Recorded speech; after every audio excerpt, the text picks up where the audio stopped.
दोस्तों इस वीडियो में हम बात करेंगे कि सिलाई मशीन का आविष्कार कैसे हुआ। दोस्तों सिलाई मशीन का आविष्कार अमेरिका में हुआ और अमेरिका के रहने वाले ही एक शख्स ने किया था जिनका नाम था एलाइस होवे।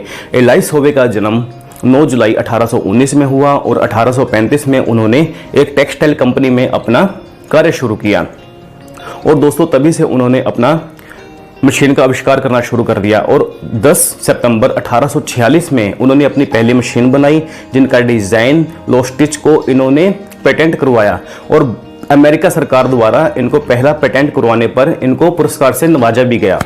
दोस्तों इसीलिए एलाइस होवे को सिलाई मशीन का जनक और आविष्कारक माना जाता है।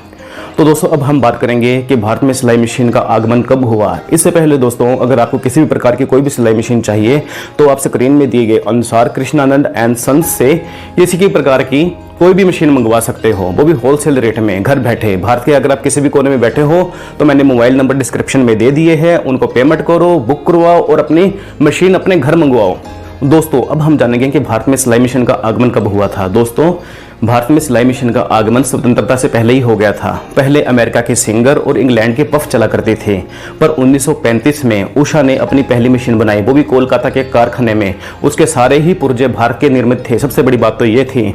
और दोस्तों तब से लेकर अब तक आज भारत में अनेकों प्रकार की नई नई मशीनें बनाई जाती है, यहाँ तक कि आज भारत मशीनों को एक्सपोर्ट भी कर रहा है, बाहर विदेशों में भी भेज रहा है। तो दोस्तों इस वीडियो के बारे में आपका क्या राय है आप कमेंट सेक्शन में जरूर लिखकर बताएं। अगर आपको मेरी वीडियो अच्छी लगी तो इसको लाइक करें और मेरे चैनल को सब्सक्राइब करें। धन्यवाद।